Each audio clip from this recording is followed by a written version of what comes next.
అరుణాచల మాహాత్మ్యం.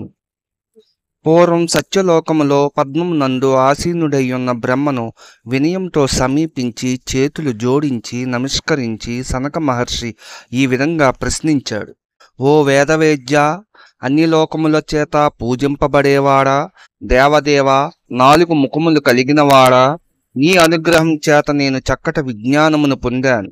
నీ ఉపదేశం చే నా హృదయంలో భక్తి నిండి ఉండడం చేత ఎల్లప్పుడూ సకల విజ్ఞానము తెలుస్తున్నది. నీ అనుగ్రహం వలన నేను వేదముల సారమును, స్థిరమైన శివజ్ఞానమును పొందాను. ఓ దయానిధి, ఈ భూలోకములో దేవతల చేత, మనుష్యుల చేత, భూతముల చేత, సిద్ధుల చేత ప్రతిష్ఠింపబడిన శివలింగములు అనేక క్షేత్రాలలో వెలిసి ఉన్నాయి. ఇవి కాకుండా శాశ్వత వైభవం కలిగినది, స్వయంగా ఉద్భవించింది తేజోమయమైన లింగం ఎక్కడైనా ఉంటే దయతో నాకు తెలుపమని ప్రార్థిస్తున్నాను. నామస్మరణ మాత్రము చేత మన పాపములను పోగొట్టగలిగింది, శివుని సన్నిధికి చేర్చగలిగిన అద్భుత లింగం ఎక్కడైనా ఉన్నదా? శాశ్వతమైంది, పుట్టుక లేనిది, జగత్తుకు ఆధారమైనది, నాశనము లేనిది, కేవలం దర్శనము చేతనే మానవులను కృతార్థులను చేయగలిగింది, శివతేజస్సు లింగాకృతి ధరించిన దివ్య పుణ్యక్షేత్రం ఏదైనా ఉంటే దయతో నాకు తెలపవలసిందిగా ప్రార్థిస్తున్నాను. ఇలా భక్తితో వినయపూర్వకంగా కుతూహలంగా వేడుకుంటున్న సనకుని చూసి మహాతపోనిధి అయిన చతుర్ముఖ బ్రహ్మ ప్రసన్నుడయ్యాడు.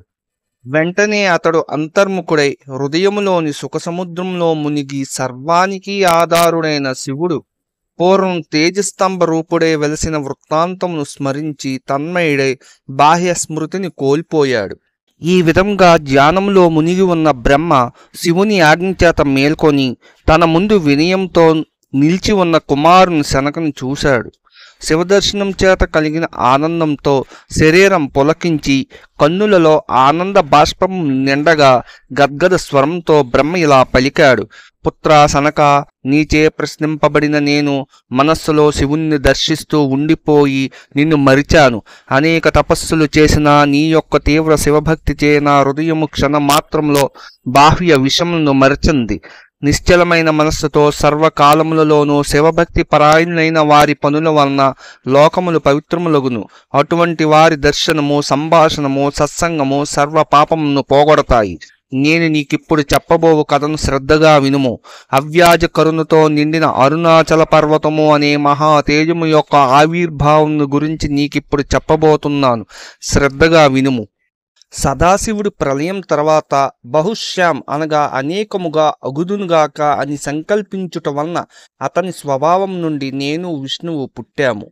నేనే గనుడును అని అహంకారం చే మాలో మేము కలహించుకొని ఇద్దరము భీకరంగా యుద్ధం చేస్తున్నాము. అటువంటి మమ్మల్ని చూసి కరుణతో సదాశివుడు ఇలా తలంచాడు. ఎందుకు వీరు ఇలా పోట్లాడుకుంటున్నారు? నేను సృష్టికర్తను, నేను దాని పరిపాలకుడును అని వీరు బీభత్సం చేస్తున్నారే. ఈ 3 ముందు నేను ప్రత్యక్షమై ఈ యుద్ధమును నివారించకపోతే లోకము నశించిపోవును. వేదాలలో నా మహత్యము, ఆధిక్యము వివరించబడి ఉన్నది కదా. ఈ 3 కోపం వలన వేదజ్ఞానమును మర్చిపోయి తమలో తాము కలహించుకుంటున్నారు. లోకములో సమస్త ప్రాణులు తామే గనునమని భావిస్తారు. అహంకారం వలన దుష్టులై పతనమవుతారు.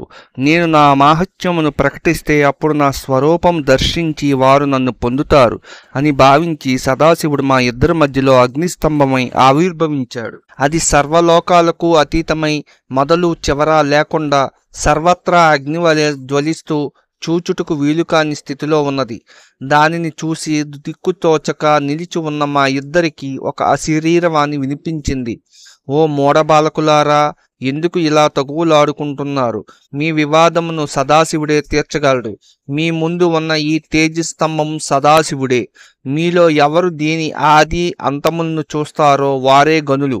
ఈ వాక్కును విని నేను విష్ణువు యుద్ధమును ఆపి ఆ తేజస్సు యొక్క ఆది అంతములను తెలుసుకోవడానికి నిమగ్నులమయ్యాం. ఆకాశంలో వెలుగుచున్న చంద్రుని పట్టుకోవడానికి ప్రయత్నించే బాలుని వలె మేము ఆ అన్వేషణకు పూనుకున్నాము. విష్ణువు ఉత్సాహంతో గొప్ప వరాహ రూపమును ధరించి తేజస్సు యొక్క మూలమును కనుగొనడానికి భూమిని తన ముట్టెతో చీల్చుట మొదలుపెట్టాడు. నేను మహాబలమైన రెక్కలు గల అంశరూపమును ధరించి తేజస్సు యొక్క పైభాగమును దర్శించడానికి ప్రయత్నించాను. నేను మహావేగంతో పైకి ఎగిరిపోవుచున్నాను. భూమిని తవ్వుకుంటూ బయలుదేరిన విష్ణువు భూమినంతా తవ్విన తేజస్సు యొక్క ఆదిని కనుగొనలేకపోయాడు. అనేక కోట్ల సంవత్సరములు గడిచాయి.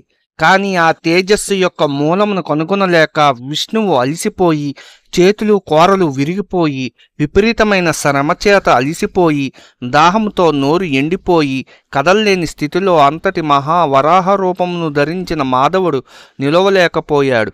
ఆ రూపమును వదలడం కూడా సాధ్యం కాకపోవడంతో విష్ణువు చాలా విషాదంతో డీలా పడిపోయాడు. ఈ విధంగా అలిసిపోయిన విష్ణుమూర్తి పరమశివుని శరణవేడి ఇలా తలపోశాడు. ఏమి అజ్ఞానము నన్ను ఆవరించింది. ఆత్మకు ఆత్మ అయిన పరమాత్మను తెలుసుకోలేకపోయాను. సర్వవేదములకు సర్వదేవతలకు మూలమైన ఆ దేవదేవుడైన పరమశివుని మూలము కనుగొనుట నాకు సాధ్యమయ్యే పనేనా? నేనే ఆయన నుండి ఉద్భవించాను గదా. ఒక జంతు రూపమును ధరించి ఆ శివుని తేజస్సు యొక్క మూలమును కనుగొనుటకు ప్రయత్నించిన నేను ఎంత బుద్ధిహీనుడును.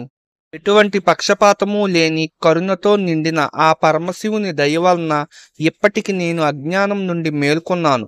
స్వయంగా మహాదేవుడైన శివుడు ఎవరిని కరుణించునో అతనికి మాత్రమే అహంకారం నుండి విముక్తి లభిస్తుంది.